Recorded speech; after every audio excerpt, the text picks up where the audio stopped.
Are you ready to tap into your inner greatness? Are you struggling with loneliness? Feeling depressed?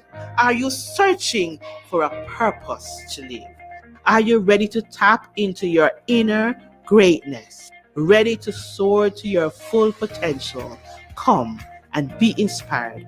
Join me, Dr. Asha Mwendo, on Healing Moment inside Gospel and Soul every Wednesday, 6 p.m., where we will help you to understand your purpose. We will help you to find your wind.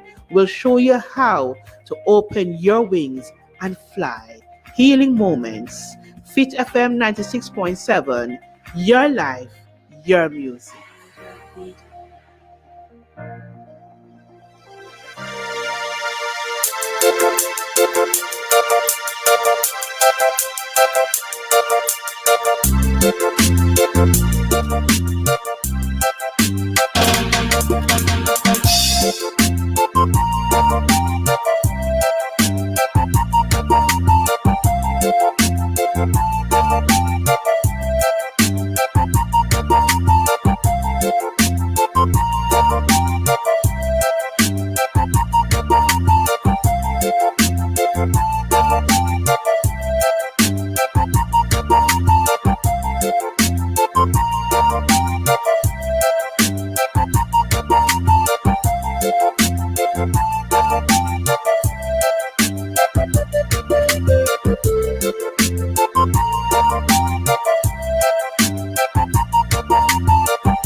Good evening, my people. How are you this evening? I hope you are feeling as optimistic and wonderful and great as I am. Wherever you are listening from this evening across the world, we're saying hi to you from the studios of Fit FM 96.7, your life, your music. And I am your host this evening for Healing Moments, Dr. Asha Mwendo. This program is brought to you by Wellness in Motion. And you know, we're going to have an exciting evening this evening. And as usual, Healing Moments, join the call for elimination of violence against women and girls. We want it to stop. We want it to stop right now. This evening, I have an awesome program lineup for you and a wonderful guest who is waiting in the wings to join us in a few. His name is Darnell Beckford. He is a son of Trelawney. Oh, yes. He's Yardy Pickney. Yes, man. His father is one of those who is always looking out for the parish. And so we'll tell you more about that a little from now. And we're going to be talking a little bit about being realistic. And you know the drill already. We want you to join with us. So you listen to us on all social media platforms at FitFM 96.7, streaming live on fitfmja.com. And remember, join the conversation and WhatsApp us on 876-482-4944 or on 876-317-1991. And so we're going to have an awesome evening this evening. Well, you know the drill already. You're going to call a friend, take a seat, get your pen, get your book, and listen to this until we come right back. Rise up, rise Killer coming to you. First in Babylon face. Them give every poor people God shall take the case. Take it, get to youths, get real. Unrealistic, don't just be a statistic. Never. Hump up. Yo.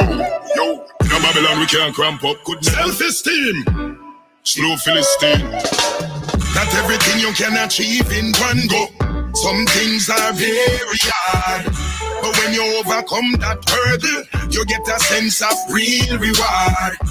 Even the greatest stumble, but still don't let down your guard. You got to motivate yourself, elevate yourself. No underestimate yourself, push yourself, go for your dreams, and you'll achieve. You find out how success feel. Just keep it real, don't drop your shield. They pray fall, but they never heal. Yeah, every great story of a history, it takes guts and zeal. In order to achieve your victory, you gotta put your shoulders to the wheel. Even when you fail and you get derailed, buckle your belt and lace your shoes, cause you must prevail. Fight for all when you want, make sure you set the sail. And aim for bullseye when you get the chance to hit the nail. 96.7 Duncan's still like a nightingale. Even though obstacles might up on the trail, never you be afraid to go for your dreams, and you will achieve. You find out how success feel. Just keep it real, don't drop your shield. They break fall, but they never heal. Yeah, every great story of a history, but it takes guts and zeal. In order for you achieve your victory, you gotta put your shoulders to the wheel. Several time rise and several time fall. Brush off yourself and go stand tall. Motivate yourself and conquer it all. Even when you hit the wall, your resilience plus all your ambition. With patience equal a better man. Every setback prepare you for a better plan. Determination are the keys to the ignition for your dreams, and you will achieve. You find out how success feel. Just keep it real, don't drop your shield. They break fall, but they never heal. Yeah, every great story of a history, but it takes guts and zeal. In order to achieve your victory, you gotta put your shoulders to the wheel. Not everything you can achieve in one go. Some things are very hard, but when you overcome that hurdle, you get a sense of real reward. Yes, yes, yes. This a little from now, my guest will tell you all about what it means to go for his dream. But just before I bring my guest on, you know the drill already. We have always have a little let's talk about what is happening around us. And so I don't know where to start. I don't know how to even talk about this, but we have to talk about it anyway. The worst among us always do their best to disgrace the rest of us. How can somebody walk in? No, we have been hearing the stories of how our reggae girls have been struggling to get things going. Two kind set of people nicely gave them buses. And then the worst among us went and took them. They didn't take one, they take both, strip it down. I am telling you, somebody knows something. And whatever you know, please speak up, because this is a disgrace for our country. How is it in Jamaica, right among ourselves? We are not at war with anybody and we're treating each other like this. Come on, man. We need to do better than that. So I'm crying out to those who are listening to me. If you know anything about these buses, speak up and speak out, that we can stand together for a better Jamaica tomorrow and today. Come on, let's do better, man. When these girls go on the public stage, they are representing us, and we need to treat them well, that when they go, they can do their best. We need to do better than that.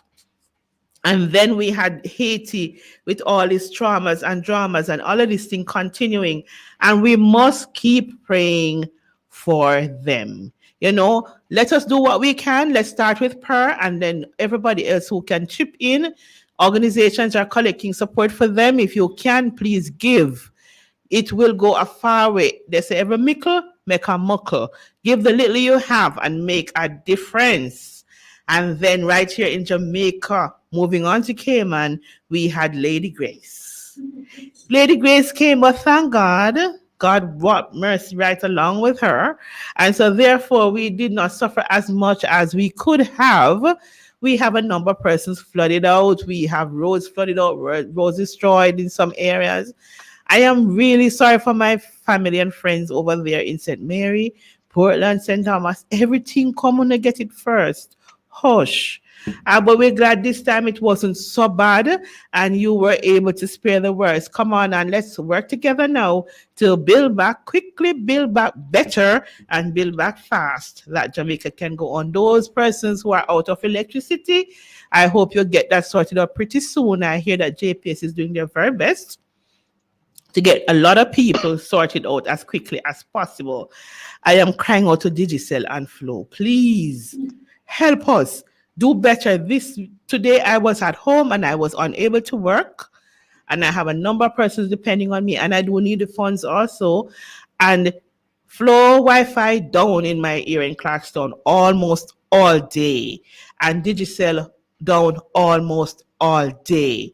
And that is not good. That is not nice. If we can't depend on our service providers to take care of us when little breeze blow, then suppose real storm come. Come on, man. Do better than that. Because remember, you need us to support you, but in order to support you, we need to be able to use your service to better our lives. So please work on whatever it is challenging you and get it right. Thankfully, they came back before I left home, and I'm praying when I get back home, they will still be on. All right. Okay. So I have an on my awesome guest. I'm not going to keep him waiting in the wings any longer. I am going to bring him before you. And we were in here, Julie and I were saying, Locks, him handsome, Yes, man, he's a nice looking young man. Him not only bright, him good looking too. So guess what now? The brain is cultured and captured in a beautiful brown.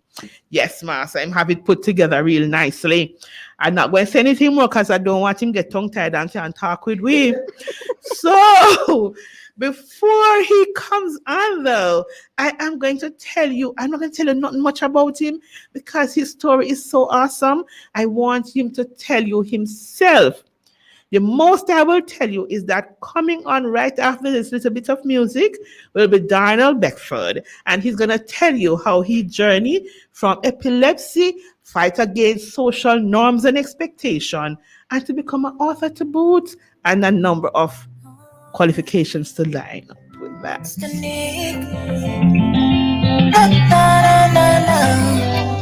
Yes, you gotta get up, gotta keep your head up. Yeah, yeah, yeah.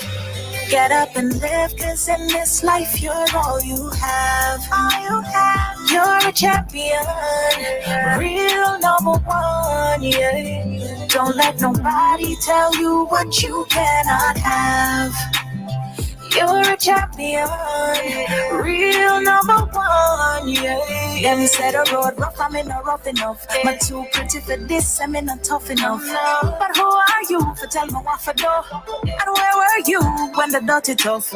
Now everywhere you go, you hear my name. And every turn you turn, you see my face. Where are you? When I say oh no, I'm coming through. So give me way now. Get up and live, cause in this life you're all you have, You're a champion, real number one, yeah. Don't let nobody tell you what you cannot have. You're a champion, real number one, yeah. I'm untouchable, unstoppable. I'm flying so high, and nothing that they say can bring me down. Time to realize everywhere you go. Yes, my guest this evening, son of the soil, son of Trelawney, Darnell is going to tell us how he became a champion, rising against the odds and everything else, and to become himself. And guess what? I believe it's just the tip of the iceberg we're seeing of him now. So good evening, my friend Darnell. How are you? Good evening, everybody. How are you, Dr. Asha? I am awesome. It's good to have you on with us this evening. And so therefore, I am going to give you the opportunity to talk to us a little bit. So tell us, who is Darnell Beckford? Well, I'm 31 years old. I currently live in New Jersey. I'm a new aspiring author, established author. As you can tell, you already know, my father is a big time Chilani person, as well as my godfather, the apple don't fall too far from Tell the people tree. their So, name and call them name. Call them name. Call them name.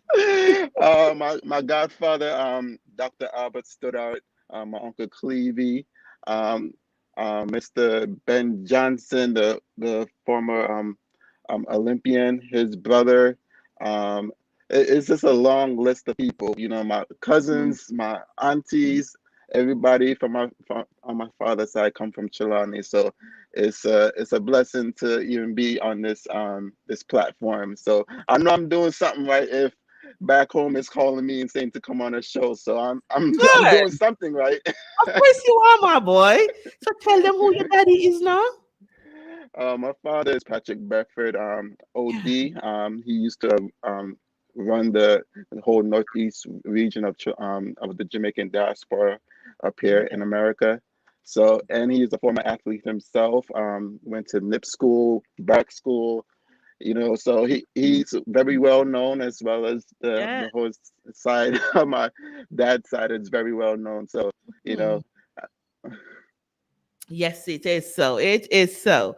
And so, Darnell, you when we were talking, what one of the things that came out was that you were least expected to be who you are and where you are in life. So I know you started off with epilepsy. So, why don't you tell us a little bit about that? And some persons, when they heard you were coming on and they heard your story about epilepsy, I have finding out that a few other people are saying, "Oh, I have it too." So now you have made some persons proud to say that, oh, they struggle with that challenge as well. So tell us a little bit about that and how it affected your life. well, this diagnosis that I had of epilepsy began as a baby, so very at the young age of the age of 2. You know, Hmm. my mother and father heard me crying in my crib, and they didn't know what was going on, if I'm sick, if I'm this, if I'm that. And Yeah. come to find out, they took me to the neurologist, and they told me that, well, your son has epilepsy. So don't expect anything from him when he gets older, because he might be confined in a wheelchair. He might not be able to even really speak as much. So Hmm. like all the things that people take for granted, by just walk in and be able to have conversations, or even to even go on dates, or even socialize with people. They even said I wasn't able to do that. So Hmm. the expectations for me were very low. And of course, growing up in the inner city, it doesn't even make it any better, because a lot of people was look at me and see that, oh, he's probably going to give us a difficult time. He's you know not really equipped to be in my class. He's not really equipped to adjust, or even to understand certain materials that's being taught to him. So it's just kind of the struggles that I had to go through. And obviously, I'm here now. Yes, you're here now. God says otherwise. And that's the beauty of life. We are not the sum total of what others think we are. We become the sum total of who we allow ourselves to be, guided by the divine. And so that is one of the beauty of life. We can become who we want to be. But I am still, a little baffled. So no one expects you to achieve anything. So therefore, you were not able to fail because you were Exactly. already a failure in the eyes of Exactly. man. So you could have decided to just slide through life because there's no Yeah. expectation for you, from you, nor for you to do. So what created within you that desire? What caused you to believe that there can be more? Well, to be honest, both my parents are teachers. We're both teachers back home. So, and of Okay. course, my godfather is a professor up here in the States, in New York, teaching at Medgar Evers College. Mm-hmm. So I had great teachers around me. So, they taught me to say, you know what, never settle. Don't settle. You know what you're gonna do. Just go do it. And I had a great people in my corner. My aunties, gave me the tools to say, hey, here, Darnell. Don't give up. This is what you need to do. that they're not expecting this from you. So do go an extra step even further. So I had great teachers in my corner to even allow me to express myself and be myself.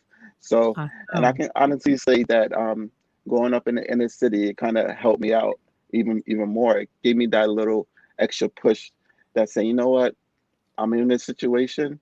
A lot of people are Mhm. gonna just label me and say, you know what, he comes from the inner city, he's gonna be a problem, and you know what, we can't control him. Let's give him this. Let's introduce him to some drugs. Let's do this. Let's do that. You know, it could be easier for me to fall in the lines of selling drugs, hang around with bad people, but I didn't see it like that. I saw it as a way to escape and be like, you know what, there's more to this than just living in these kind of conditions. So, I had great teachers, and of course, I put it on myself. I set my own expectations. I set my own standards. Ah, I said, you know what, Darnell, they're not expecting this from you. So this is what you need to do. This is how you need to do it. I kind of help myself strategize and pick out ways that I should, go about exceeding later on in life. awesome. And it is quite inspirational to listen to you speak of living above others' expectation when it could have been just easy that you just go along, do what everything that is happening around you. You're in the inner city, you're epileptic. So society is already stacked against you. And almost anything you did that was negative would have been accepted. That was what was expected, but you decided to go against the norm. But I don't think that could have been easy. So, what was it like in the school setting dealing with epilepsy? Before you tell us about the school system, though, what was epilepsy like for you? What would happen when you have a seizure or what you have an experience, episode? What do you call it? What would happen? Well, to be honest with you, younger, it didn't affect me because Mhm. I was a kid. I'm being a kid. I'm just trying to do normal kids things. So I really didn't take notice of it as when I was younger, but Mhm. I definitely felt like there was something totally different. People Okay. are treating me differently. I'm starting to see like family are starting to back away from me a little bit more, and it kind of hurt at the moment because I wasn't really thinking about it at the moment because I'm just being a kid. I'm trying to live my life as Yes. a kid. But now looking back on it, it kind of hurt because when I needed, family the most, they weren't there. So, it kind of hurt. But, for me, I just took it as a stepping stone, as an extra stride. So I really didn't really try to let that hold me down as opposed to a lot of things. So the school, the system itself was just it Mhm. was just it was just I don't know how to explain it. you know What was the so experience like? What was the experience like when you had, did you go to regular school, mainstream school, or special school? What was that like? to be honest, it was a combination of both because Okay. at the time, we were talking about in the 90s. So a lot of Mm-hmm. people didn't know what to do and how to handle certain things. And okay, of course, they say, okay, he has seizures, he has this, but can he do this? Can he, you know, grasp the work? Can he do the work? So, a lot of people didn't understand what to do or how to handle certain situations. Mm-hmm. So for me, I went to mainstream school. I went to special education school and then came back out of special education school. So there was no really stability for me. So I was constantly in and out of different schools throughout my whole entire life. And then we finally, my parents finally decided to keep me in special education school and thinking that it might work for me, which it did to a certain degree, but it kind of mentally destroyed me because I'm around different types of um, people with different disabilities and Yes. different behavior problems, and I'm in there, and a lot of people are like, I'm like, oh my God, I'm dealing with people with Down syndrome. I'm dealing with people with paraplegic. I'm dealing with so many different conditions that I'm already dealing with my condition. On top of that, I'm be dealing with other people's conditions. So Yes. mentally, I was exhausted, and it mentally kind of like triggered me in a way, in a behavior where a way that I couldn't say anything, I couldn't express myself how I normally do, because if I do, I get in trouble, you know. Right. And on top of that, a lot of the times I'm like, you know what? Why am I here? Is this like some type of punishment to me? You know, and even when something would go on, a lot of the most of the times, a lot of the teachers would kind of isolate me from a lot of different students Mhm. because I would I'm too hyper, I'm too this, I'm too that, and you know, people got to understand. You got to picture me, a young black kid, and along with a whole bunch of different disabilities.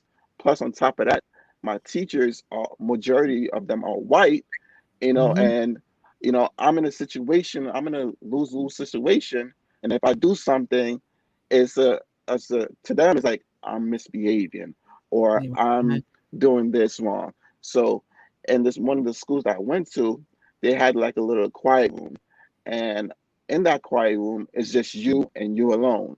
So I don't know if anybody has ever been to like a mental institution where that you have that patient in there and then it's in a room by himself in straight jackets. I was in one of those rooms, but without the straight jackets, and it will Yeah. go by time. So you could be locked up in there for at least 60 minutes as a max. You know, Mhm. so you can imagine what it would do to a person like me or people like me in that situation where you just have you and your thoughts. So, Right. you know, and they probably think that, oh, you know, he's gonna come out better, he's gonna behave, but no, it really didn't. So Triggers. in a kind of way, yeah, in a kind of way, you know, some of the school systems, and especially the schools that I went to, really didn't set me up for success. It kind of set me up for failure in a way that, okay, we're gonna set him up. We're going if he graduates, when he graduates, I know where he's gonna be. He's gonna be out there in the streets. He's gonna be out there getting into trouble. So we might as well prepare them, you know, for that life. And you know, I looked at it as like, okay, that's how you think of me. That's how you see me, and that's the kind of burden I carried with me throughout my rest of my life. And I just remembered every single little detail and every little thing that has been through my life. So I had to basically say, you know what, they don't expect this from me. They're not gonna even have any high expectations for me. So you know what? That's cool. Start create my own, and let's see what they think of me now. Yes. So you were fingered for a negative statistic and you decide to turn that around and use it as a stepping stone or the mental fight you had to do to survive. But you decided that in your heart that I wanted more. And so that is awesome. So now you've completed primary education, you completed secondary education, whatever that looked like. So, but now you're telling me you're an author, you have written a book, and you have other books in your spirit coming, and you went to school and you got degrees and all of that. So tell us a little bit about the journey to the first degree, then the second degree. How did you do this? What did your family say when you told them you wanted more than just to well, finish secondary school and go get a job? to be honest with you, it was a fight. I'm not going to even hide it and you know keep it to myself. Mhm, It was definitely a fight because at the time I wanted to graduate with my graduation class, and mhm. you know, of course, the school that I went to, you can stay there until you're 21. So, Okay. you know, my mother and father, and at the time my auntie who was living with us from Jamaica, from Mandeville, um, you know, they told me it's like, Darna, just stay for an extra year. You know, you'll be more set up and equipped. You know, for everybody that is graduating now, you'll be Mhm, way ahead from everybody in the future. At the time, I wasn't thinking about it because I was thinking about I want to graduate my graduation class. You know, mhm, I want to be normal because everybody was graduating around me. But mhm. at the same time, people didn't know what my strategy was. I Right. I was like, I already knew that I wanted to go to college. So, Mhm. you know, the following year, I said, okay, you know what? all right, if they want me to stay an extra year, I'll stay an extra year. I don't see it as any good, because it sounds weird, going to my work and saying, "Oh, Daniel, did you graduate high school yet?" I'm like, "No, but you're 20. You're 20 years old. Why are you still in high school?" So it's Yeah. kind of weird saying that in with conversation. But Mm-hmm. I said, you know what? All right, I got the idea by watching my sister.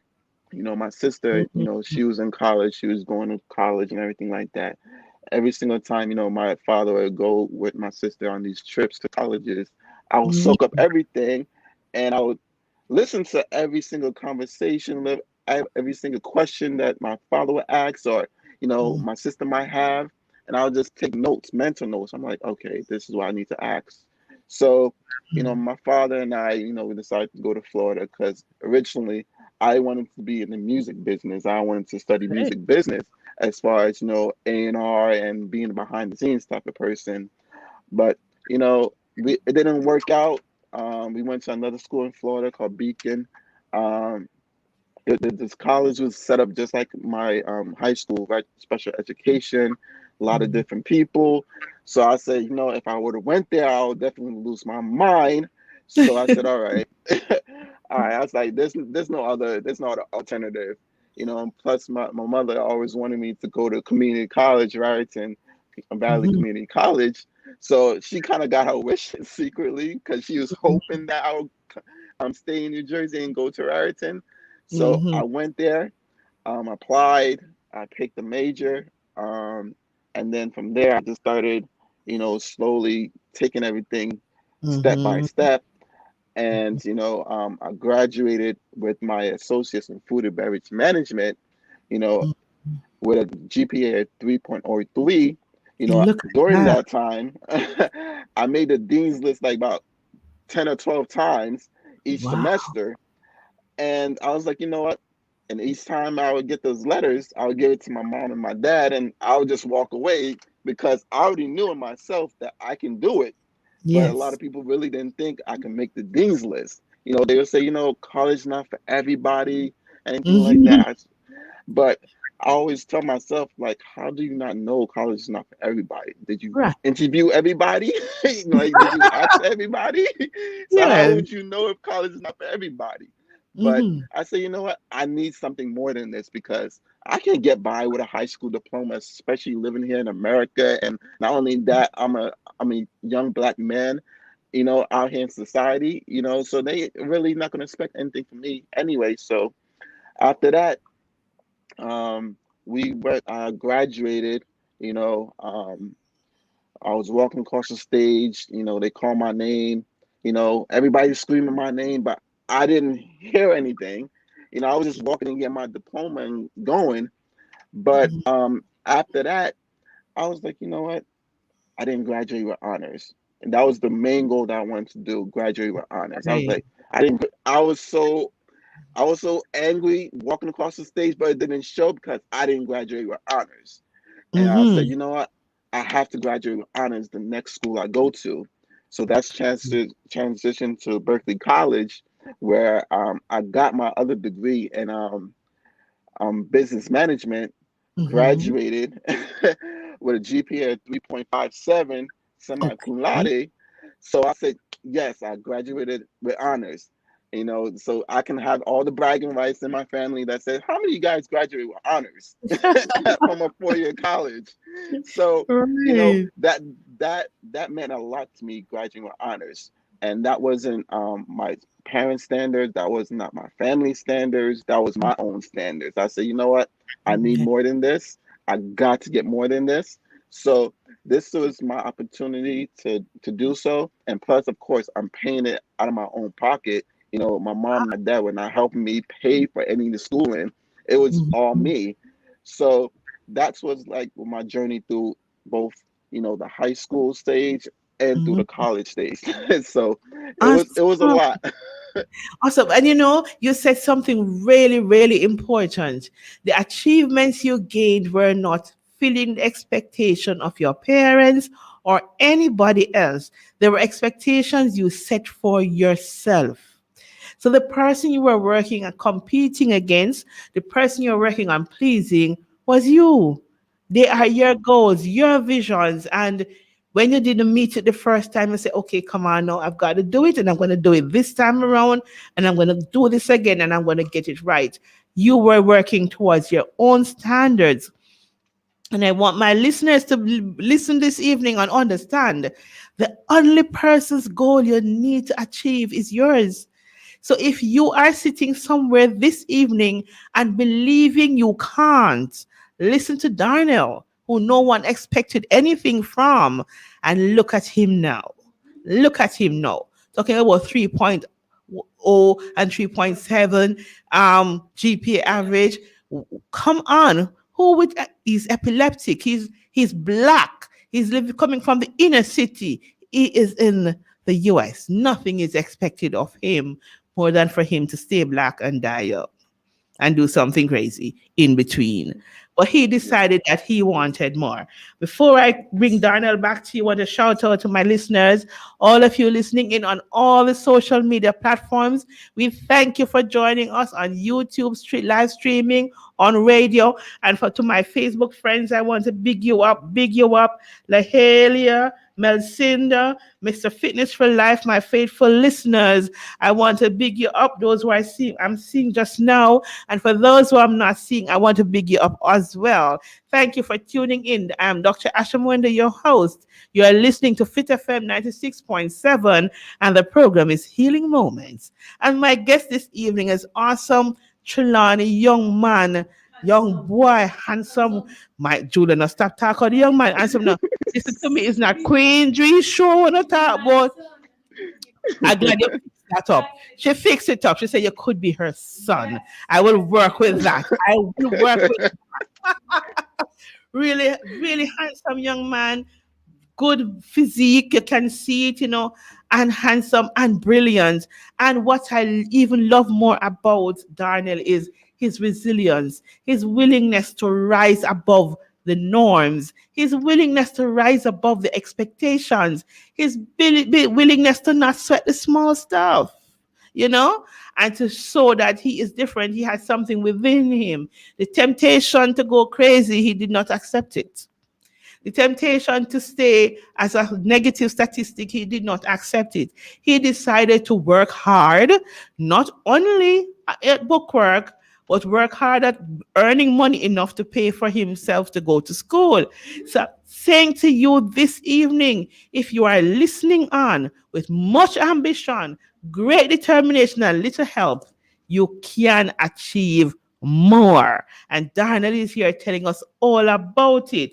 But just to give you a little bit of time to listen to Darnell, I'm going to rock you again. And I must tell you, the music that we have played so far, they are some of Darnell's favorites. And so listen to this.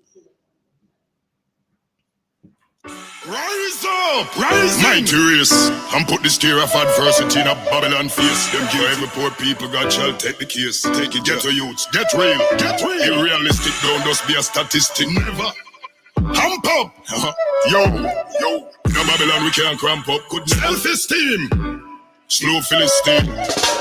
Not everything you can achieve in one go. Some things are very hard, but when you overcome that hurdle, you get a sense of real reward. Even the greatest stumble, but still don't let down your guard. You got to motivate yourself, elevate yourself. No underestimate yourself, push yourself, go for your dreams, and you'll achieve. You'll find out how success feels. Just keep it real, don't drop your shield. The brave fall, but they never heal. Yeah. Every great story of a history, it takes guts and zeal. In order to achieve your victory, you gotta put your shoulders to the wheel. Even when you fail or you get derailed, buckle your belt and lace your shoes, cause you must prevail. Find the all where you want, make sure you set the sail. And aim for bullseye when you get the chance to hit the nail. Reality is more than a fairy tale, so strive to the heights like a nightingale. Even though obstacles might up on the trail, never you be afraid to go for your dreams, and you'll achieve. You find out how success feel, just keep it real, don't drop your shield. The brave fall but they never heal. Yeah. Every great story of a history, but it takes guts and zeal. In order for you achieve your victory, you gotta put your shoulders to the wheel. Several time rise and several time fall. Brush off yourself and go stand tall. Motivate yourself and conquer it all. Even when you hit the wall, your resilience plus all your ambition. With patience equal a better man. Every setback will give you for a better plan. Determination are the keys to the ignition for your dreams, and you will achieve. You find out how success feel. Just keep it real, don't drop your shield. The brave fall, but they never heal. Yeah, every great story of a history, but it takes guts and zeal. In order to achieve your victory, you gotta put your shoulders to the wheel. Not everything you can achieve in one go. Some things are very hard, but when you overcome that hurdle, you get a sense of real reward. Even the greatest stumble, but still don't let down your guard. You got to motivate yourself, elevate yourself. No underestimate yourself, push yourself out for your dreams, and you will achieve. You find out how success feel. Just keep it real, don't drop your shield. The brave fall, but they never heal. Yeah. Every great story of a history, but it takes guts and zeal. In order to achieve your victory, you gotta put your shoulders to the wheel.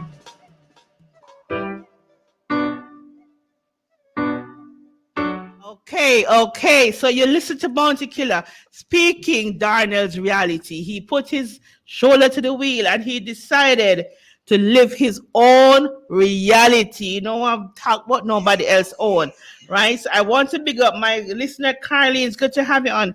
Lahela, check your system because I think no one else is saying that they're not hearing. So check your system. Darnell dancing, so he's hearing. And I think others are hearing us. So check your system to see if it is you. If it continue, give us another link. Let us check our system. All right. Thank you for telling us that you're not hearing us. Okay. Good. So Darnell is back with us. Darnell have been telling us his story about traveling through epilepsy and living above the expectations of the world, his known world at that time, to become not one, but 2 degrees, and finally achieving his goal of finishing up with honors. And he was not living his parents' expectations. You know, some of us, we going through and mommy wants us to do this and daddy wants us to do that. And we are dragged between their expectations of us and our reality. Well, Darnell didn't have to battle against expectation of others to achieve. He had to battle against expectation of not achieving as others would have expected him to, but to achieve his highest dreams and his goals. And I'm quite sure he have other visions. But before he tells us about his other visions, no, Darnell is an author. So this is a little epileptic black boy from the inner city who wasn't expected to achieve anything, who ended up with not one but 2 honors, and now have the title of an author added to his name. Oh, well, like a Trelawney black boy. Come on now, Darnell. Tell us about that. What is the name of the book? What is the book about? Give us a little inside. Well, I have my book right here so everybody can see. Let's be realistic. My battle Yeah. with epilepsy and other limitations. It's Mhm. out right now. You can get it on Amazon, Barnes and Nobles, and it's now available on Kindle. So if you have a Kindle, you can easily Mm. download it and get it on there and read it on the plane, on the boat, wherever, whatever activity that you're doing, you can read it. Yeah. So to be honest, even when people call me an author, it still feels so real because I don't see myself as an author. I just see myself as somebody that has been through some experiences and decided to share his story. And Hmm. the thing about it is, it's reality, is true events, is true stories that I lived through, but I was very Hmm. afraid to even speak about it to others. So I decided, you know what, I'm good at writing. I'm good at my thoughts. I know what I want to say, so I decided to write it down and then put it into a book form. So Here I am. Awesome, awesome. Yeah, man. But we know we want more, man. We want more.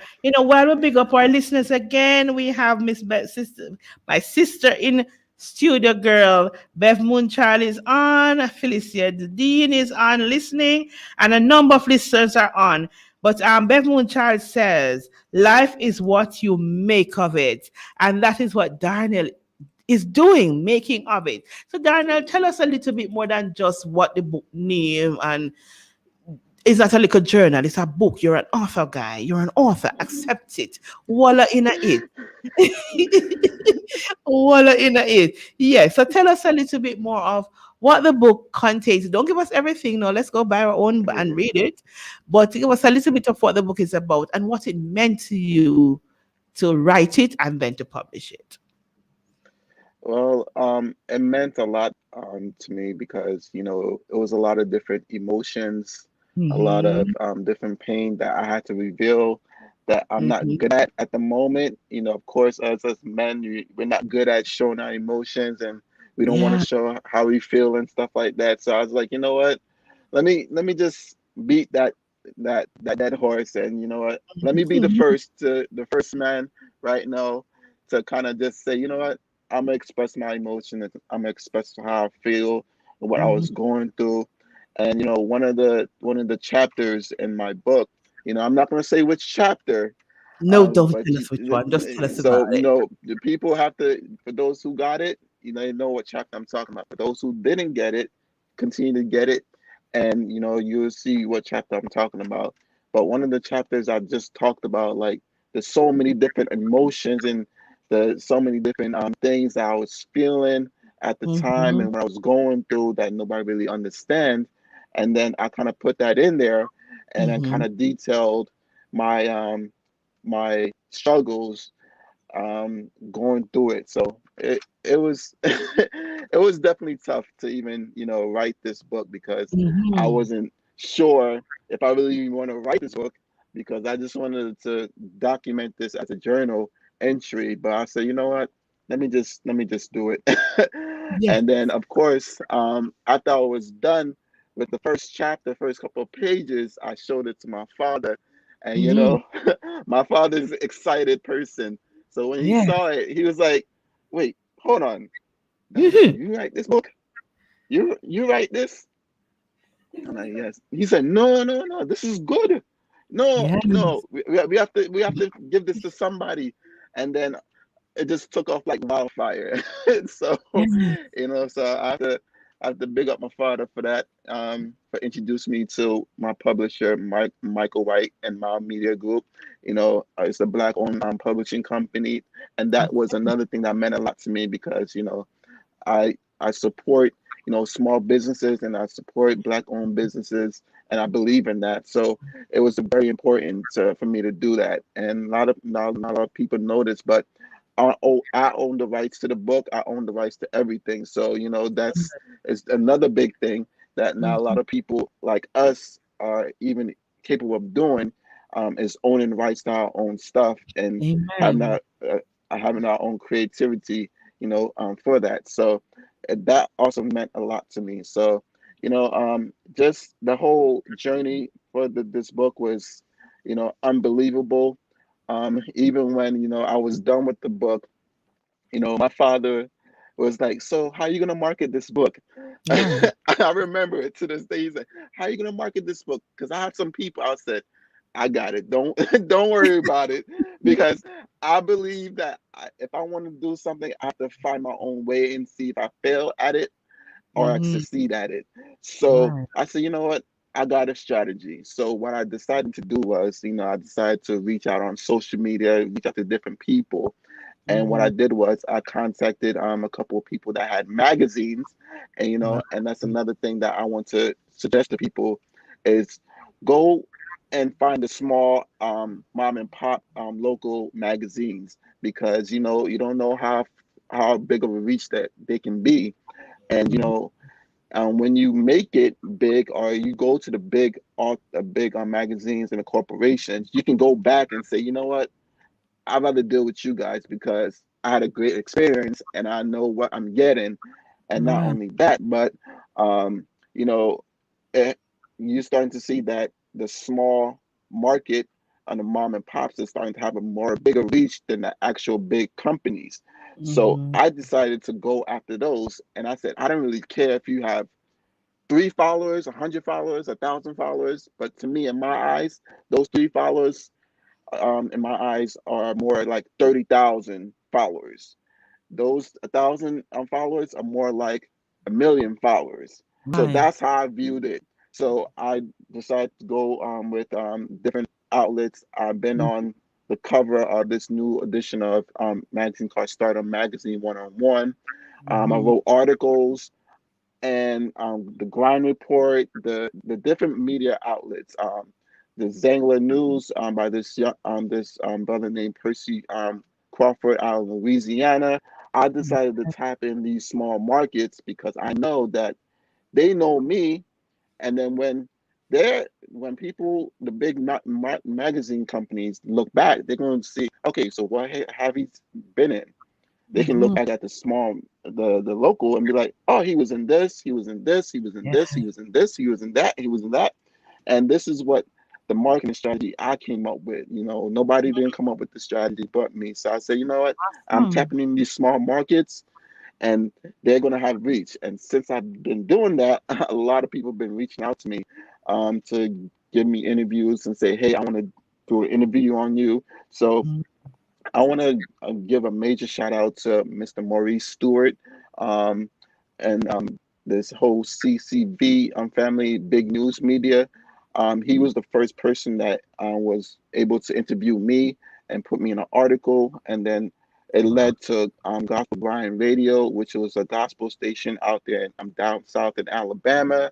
Then, I've been on the another platform with Miss Dawn Wilson, the Caribbean Cutting Edge Against All Odds. That was another interview I did. It was like my first long 1 hour interview. So I kind of Okay. explained a lot of different things. So, Mhm. and also the different magazines I mentioned. And I also want to give a major shout out to Mr. Eddie Johnson, the pastor, and his wife at Ezekiel Full Gospel Church in Beaumont, Texas. I went there this past week, and he gave me a full support, and I have to give my support right back to him. I encourage everybody to, when you're in Texas, go to check out his church in Beaumont, Texas. It's a beautiful church. The congregation is beautiful. I love everything about it. So these are the things, little things I tapped into. I said, you know what? Everybody's telling me to aim big, go for the big markets. You can't go for the big markets if you never start at the small market and never Right. really got the exposure in the small Yes. markets. Because Yes. when the big markets look at you, they're gonna look at what you've been in lately. Of course, in Yes. the small market. So I'm glad I did that in a sense because now everybody knows that okay, I gotta I know I'm gonna have a following in Louisiana. I know I'm gonna have a following in Texas. I know I have a following Mhm. in Canada. I know I'm gonna Yeah. have a following in New Jersey, in these different states and different cities. I know I'm gonna have a following somewhere because they see me in their local news and their local papers. So that's what meant a lot to me. So I'm really, really glad that I decided to come up with this strategy for the book. So it's been working so far. Yes, it has, because I hear about you. Yes, I know you're on Fit FM 96.7. Yes. You're live, you're Another, music another dream, another out dream. of Trelawney. Yes, Yes. Jamaica. Yes. And you're coming to the world this evening from the platform of your hometown. Yeah. So Yes, this yes, is yes. this is awesome. This is beautiful. And Daniel, I'm telling you, it is so inspirational just to listen to you.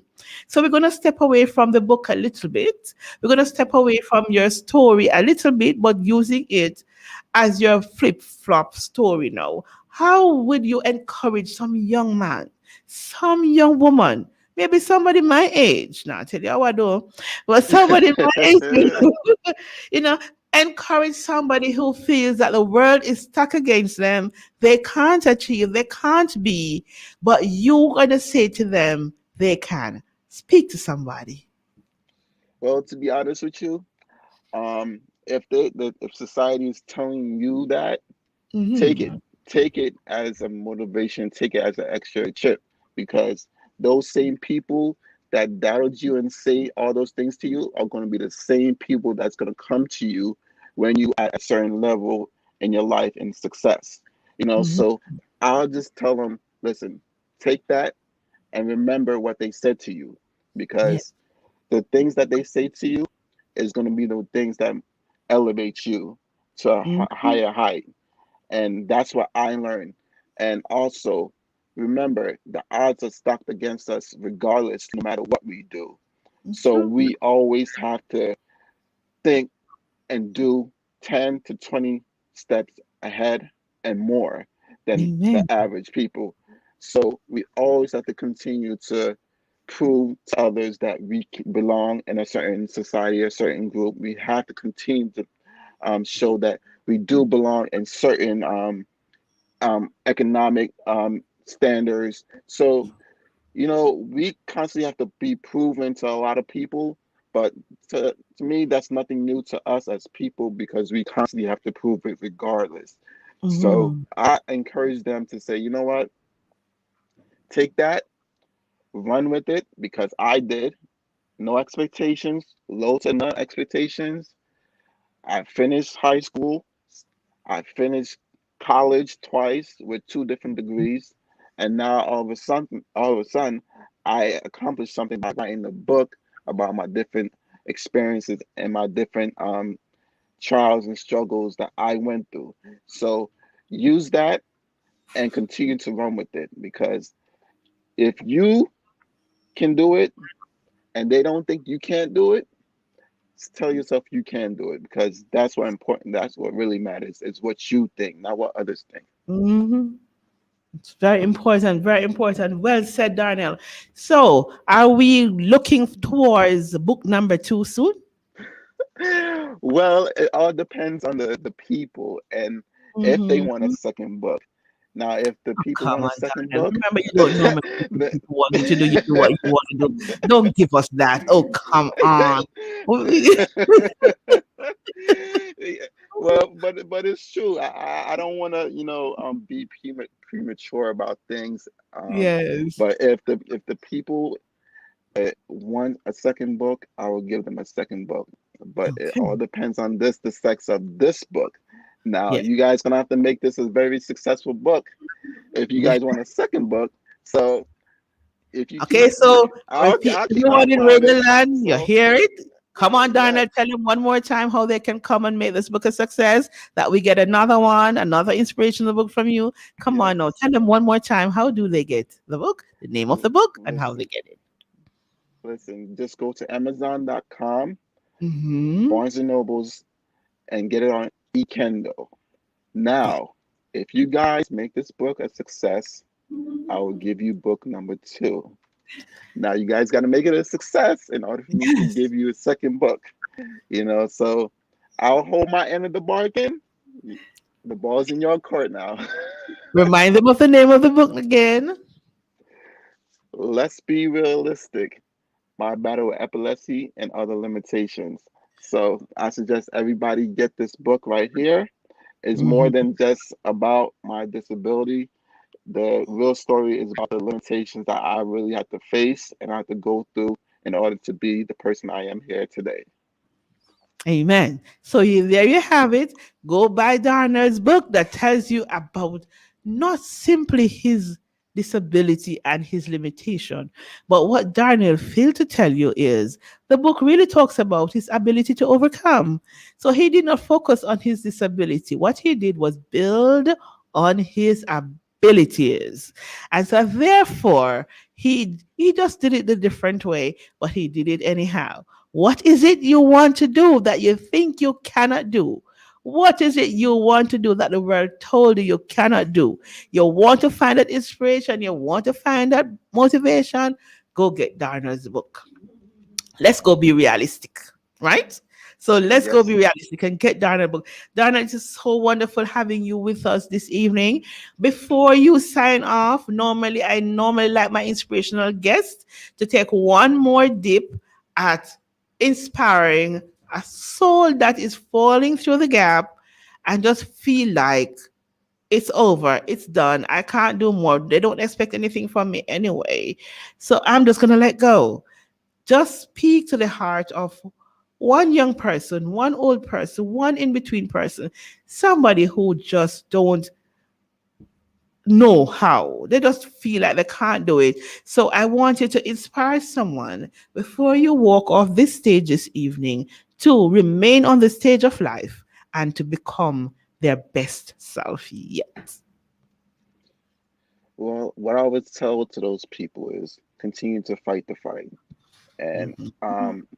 a musician once said this, and a lot of people know this musician. His name is Tupac Shakur. Mhm. He said, "Is it a crime to fight what's mine?" Mm. Now, that's the question that you should ask yourself. Is it a crime to fight what's yours? If you think it's a crime to fight what's yours, then they don't understand your struggle and what you're going Mhm. through, because every single thing that is out there in society was never given to us. So Not we at all. always have to fight. So if you think it's a crime to fight what's yours, and if they think it's a crime to fight what's yours and rightfully yours, don't listen to them. Go No. get it. Do Okay. not listen to them, because 9 times out of 10 they don't understand your struggle. They don't understand your pain. They only understand what they know and what they know for their kids. The Right. people that's higher up not going to really care about the people that's in the inner city, like myself and what No. my mother and my father and my family grew up in. They only care about what's happening up in the higher society. And once it affects the higher society, then that's when they want to do something about it. But when it doesn't, they don't want to hear nothing from you. So continue to fight what's yours, and always remember, this is your moment. This is your time to make use of what you are capable of making use of. If they're not going to give you an opportunity, create your own. I created my own opportunity. I created my own lane, and I created something that people can look at and said, well, nobody gave this to me. Nobody hand anything to me. I earned every single thing that you guys see here right now today. Amen. Amen, Darnell. You could not have said it better. Go live your dreams. Rise above your circumstances. And I like what you said. Create your own lane. Beautiful. So you don't have to follow everybody else. Create your own lane. Darnell, thank you for sitting down with us this evening and having a conversation about, let's be realistic. Right. And so we're going to keep it realistic. So Darnell Walk, God stay blessed. It's good to have you with us this evening. And it is good to have you here and we'll watch you grow. And guess what? You see, when the world make you a success and make this book a success and you're going to do the next one, give us a link up that we can talk Most about it here on Healing Moments on Fit FM 96.7. Say hi to Patrick and Mama and love you. Walk good, stay blessed, Darnell. And you can listen to the music as you rock out. Until next time. Thank you. Thank you for having me. I really appreciate it, everybody. The whole family at Fit FM. I really appreciate this. This is a dream come true to even be on the radio station here in Jamaica. You know, Amen. a place that I hold dear to my heart, especially the parish of both Manchester and Trelawney.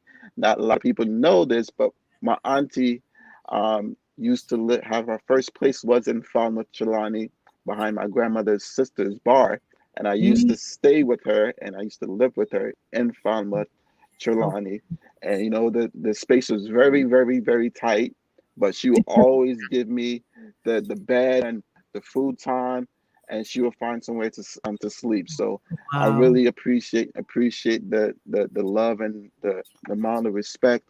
I want to big up to my sister Patrice, big up my brother, um, who's living in Trelawney right now. So I want to big up my Hey. whole family, both on the Manchester side and the Trelawney side. So I really appreciate this. So And I thank you for even having me. So you just made my dream come true to be here on the radio in live in Jamaica. So I really Yes. appreciate you.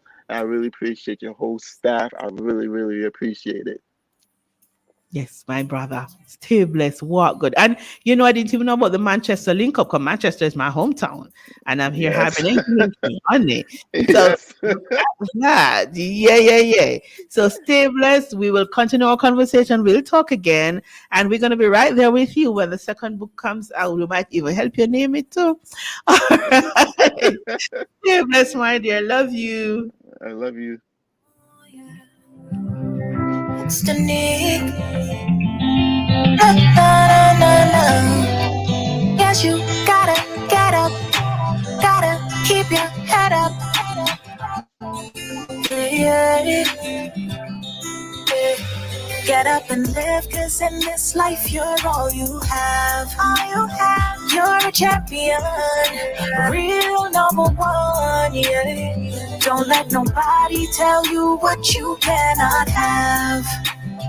You're a champion, real number one, yeah. Yeah, me said the road rough, I'm in a rough enough. I'm too pretty for this, I'm in a tough enough. But who are you for tell me what for do? And where were you when the dirty tough? Now everywhere you go, you hear my name. And every turn you turn, you see my face. Where are you? Then I say, oh no, I'm coming through. So give me a window. Get up and live, cause in this life you're all you have, You're a champion, real number one, yeah. Don't let nobody tell you what you cannot have. You're a champion, real number one, yeah. I'm untouchable, unstoppable. I'm flying so high, and nothing that they say can bring me down. Time for realize, everywhere you go, you'll hear my name, and every turn you turn, you'll see my face. Who are you? Man, I say, oh no, I'm coming through, yeah. Yes. That was my guest, Darnell Beckford. It was good to have him on with us this evening. And we know we'll continue to follow him and big him up and hear what are going on with him. And remember, go out, get his book. All righty. Now I want to talk a little bit. I may try to leave it for last. And before I go down to my affirmation and all of that, Delta variant, COVID-19, bed them full in a hospital. The numbers them turn up. Come on. I know it's a worldwide thing, and in the other countries, they're having their challenges too. But I'm going to hone in a little bit about right here in Jamaica. The Delta variant is spreading like wildfire. We knew it was here, but we know our ministry cannot say it is here until it is fully confirmed. That is a responsible thing to do. So even those of us who are saying they're just coming out to say it is here now and it went there for a long time, they suspected it was here. But suspicion and confirmation walk in two different lanes, right? And if the ministry had come out and said that it was here without proof, we would consider them irresponsible. But they were warning us that it is out there, it might be here, and we were to be careful. No, call me crazy when a 90-year-old woman in a hospital with COVID and our senior citizen is who them get it from. No, we the reckless, careless ones that going out there carrying to them. Listen to me. I am not telling anybody to go and take the vaccine. That's what I'm preaching here. And I'm not telling you not to take it either. What I am asking you to do, for those who are sick, and I'm talking to the church people, I'm talking to the church people, I'm talking to some of my own Seventh-day Adventist brethren who are telling persons that they're not taking it, and they have all kind of biblical reasons not to take it. I am going to say to you, and I'm very serious about this. If the vaccine is the only thing that you've decided to rise up and say you're a child of God about, you are so wrong. Because, listen to me, your lifestyle is what determines how you live. And some of us, you're not eating right. You're not walking right. You're not wearing right. You're not speaking right. And you're not taking the vaccine. So how you expect to survive this? You are now making yourself a statistic, a negative statistic, and you are becoming a part of the challenge and the problem. And then some of us talking about, oh, it's the end time and it's judgment. So why you want judgment to set upon you? So you're not living right, you're not eating right. Some of us, even some of us who are in church, not walking right in church, we're not talking right. The only thing we all know is this wagon about don't take vaccine. And if you trust God, you're not taking vaccine. I see man with who say trust God, but I take gun. Christians have gun to say they're protecting themselves. So what happened? God can protect you from COVID, but he can't protect you from criminals. If your God is going to protect you from COVID, he can protect you from other things. I know when the devil did carry Jesus up on the mountainside and said, jump. If Jesus had jumped, he would have sold us out. But him powerful, he could have tried a thing and say if he could have get away with it. But he didn't choose to do that. He chose to do the right thing. And let us choose to do the right thing. So I'm going to say to you now, you're not going to take the COVID vaccine. Here my journey with you now. I am expecting, you're not taking the vaccine. So you're supposed to be building your immune system. And listen to me, if you take the vaccine, you still need to build your immune system. But I'm just talking to those who are not taking the vaccine at this time, right? They are the persons I'm talking to. So therefore, you're going to work hard on building your immune system. You're going to practice all the protocols. Don't mix up if you don't have to. And if you have to, you make sure you wear your mask properly. There's another joke that I look at, and I look at these people and I laugh at them. You put on the mask halfway. You're not taking the vaccine, you put on the mask and cover your mouth. And guess what? I thank you. Why do I thank you? You cover your mouth, you protect me from what you have. But you leave your nose open to get what I have. How smart are you? So you put on the mask and you cover your little mouth and you're talking, but your nose open, taking in everything. So the playing fool is hurting you, not me. Right? So everyone who puts on the mask properly, I thank you for protecting me and protecting yourself that you can protect your family. But for those who are going to wear the mask and just cover their mouth and leave their nose out, you are playing the fool. Or you're walking on the street. When I have on my mask and I'm going to take off my mask, even to drink some water, I remove it. I don't draw it under my chin because guess what? If I was exposed to the virus before, it is going to lodge on different parts of my skin. So when I draw my mask down and then I draw it back up, whatever is down there, I bring it up back onto myself. So there are some persons who are saying, oh, but I had on my mask, I don't know how I got it. Because you're not doing it right. If I have to push up my mask, if I'm talking and the mask is sliding down, I don't use the outside of the mask to bring it up. I normally put my finger under the mask itself and just push it up. So I don't put anything from outside onto it nor on myself. I just gently use the finger and push it up. I sanitize my hands as much as possible and as often as I can. I love everybody. I trust nobody.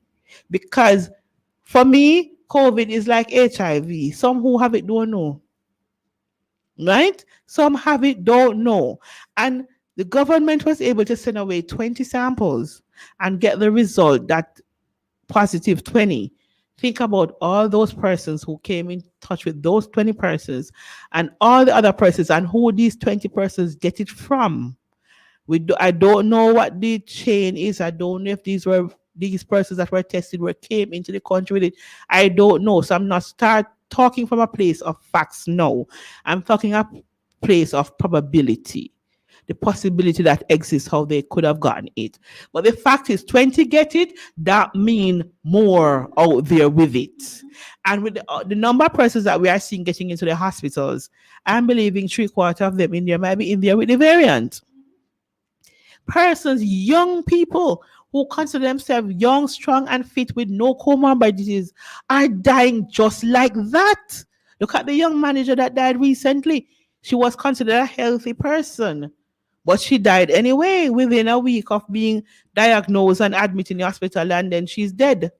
We don't know, some of us, how what other illnesses we have until something happened.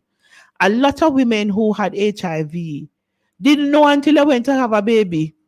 It's when they get pregnant they find out that they have HIV. They didn't know. And who they get it from sometimes didn't know that they have it and give them. And then who they might have given it to along the journey don't even know. And some women and some men don't even know who their contacts are because they're living a free spirited life, right? And it's the same thing with COVID. From COVID came in, I kept on saying to some of my associates, this is reminding me too much of HIV. Anything that can be controlled or should be controlled by the behavior and will of the people is hard to control. And not even the dictatorship societies can they control this if we don't cooperate. So I'm saying to you out there, I don't want to be a statistic. I don't want to end up in any hospital. I make sure I work on building my immune system. If you want to know how, link me up. Or I might do it on a program later on next month. Who knows? But do what is right. Build your immune system. Keep your white blood cells up that they can fight anything that comes into the body. Work at building you. Then also build your family. And if you know a thing or two, share it with your friends around you that they too can be strong. And after all of that, do all the prophylactic practices you need to do to protect yourself and your loved ones. I am wondering, for a person who have an old person in their home, a senior citizen in their home, who came down with the virus and died, are you feeling guilty? Or you just saying it's one of those things and everybody have to die?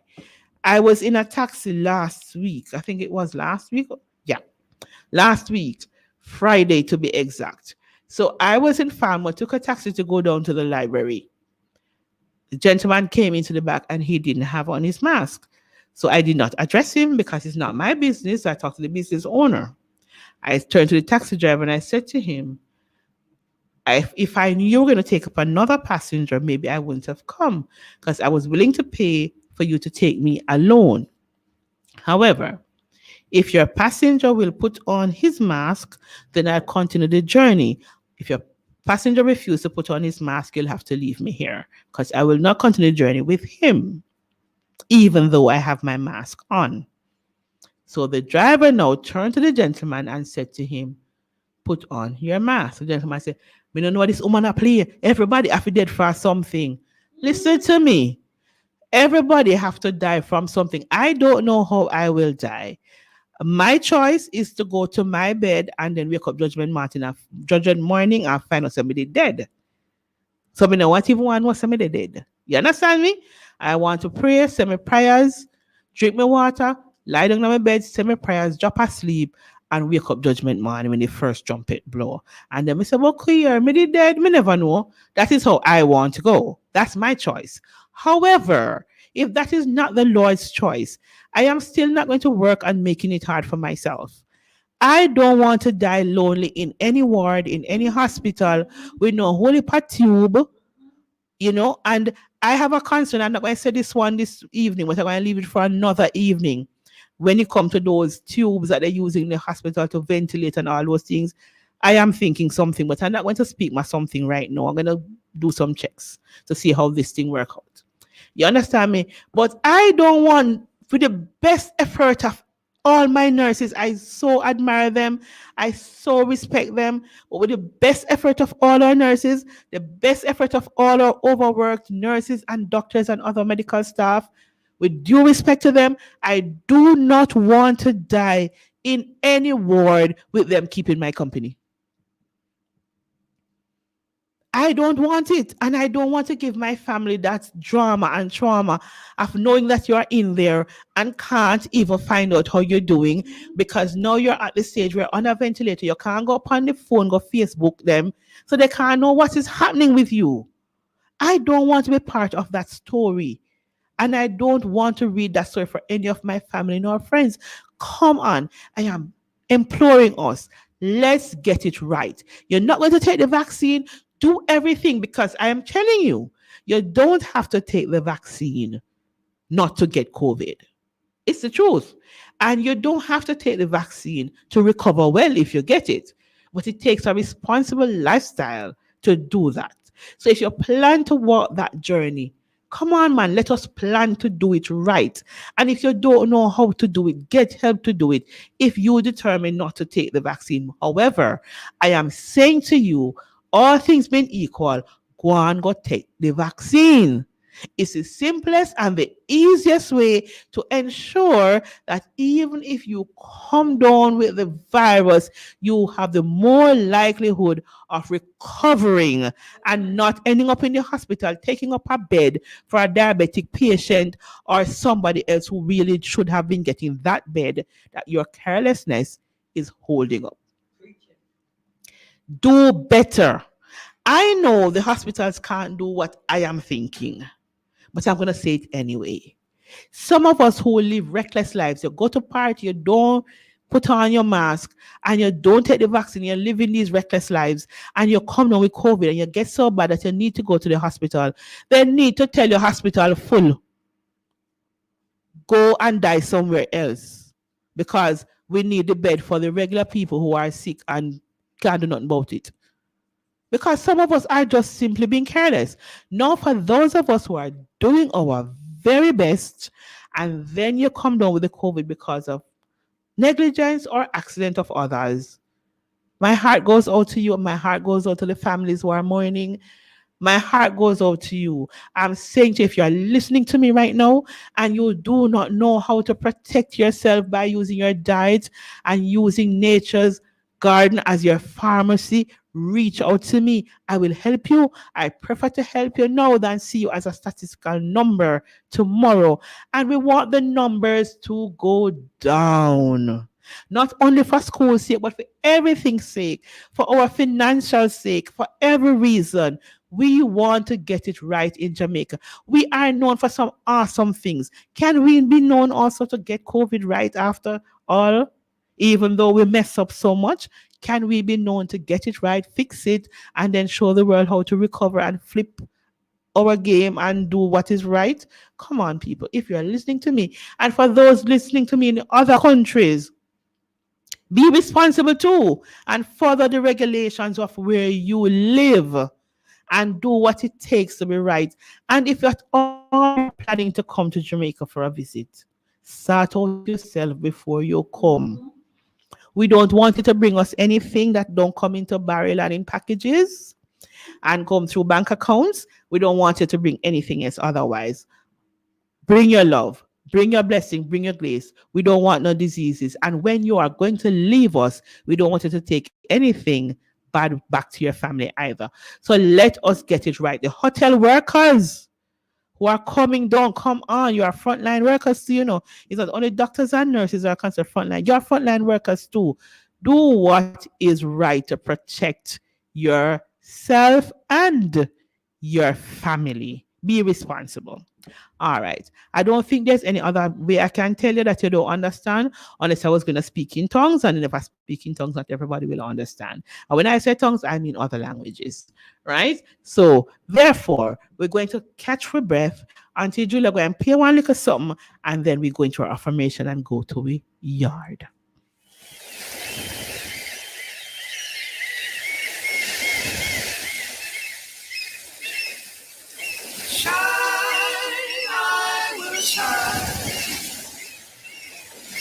Let my little light shine.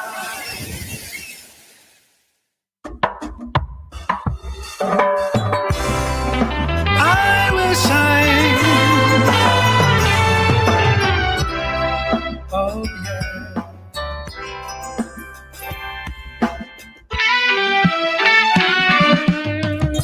I'm taking my time to live again. This is the time to reign, living above the hurt and pain. And I will never, never be the same. Shine, I will shine. I'm gonna let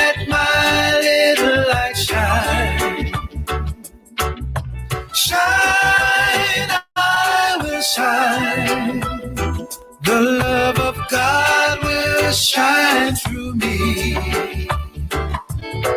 Now I walk with my head up high, like an eagle I will fly. My limit is not the sky, for my strength lies only in the Lord. 'Cause there's no limit where He can take me. Shine, I will shine. I'm gonna let my little light shine. Shine, I will shine. The love of God will shine through me.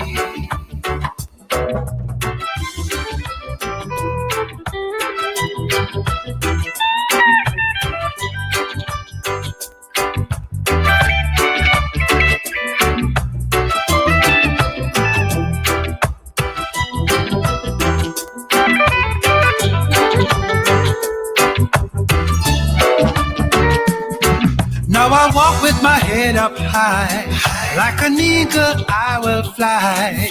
My limit is not the sky, for my strength lies only in the Lord. 'Cause there's no limit where He can take me. And that is Robert Bailey with Shine, right? There's no limit that God can take us. We just need to shine. For my affirmation this evening, I want to say to you, don't worry about the little things. Some of the things we dwell on are insignificant. They are not worth the stress we place on them. No sorry, no thank you, no you are welcome, no like of your post on Facebook. Simply let it go. Keep focusing on the positive. Pay attention to what you have control over. Don't wonder. Just do you. Let the small stuff go this evening. This evening, I say to you, keep your energy, keep your focus on the things that are positive, on the things that will build you and help you to rise and become your best self. And as you journey through life and as you focus on the positives, help another along the way to see the positive also. So if you are able to see that glow around the dark cloud, teach someone how to stay in the darkness and see the light. And from Healing Moments on Fit FM 96.7 this evening, we say to you, walk good, stay positive, show some love to someone along the way, and tune in next week when we will have another awesome program lined up for you. I am your host, Dr. Asha Mwendo, saying goodbye from Healing Moments on Fit FM 96.7, your life, your music, brought to you by Wellness in Motion. Walk good, stay blessed. Remember, curfew they keep. Go a your yard.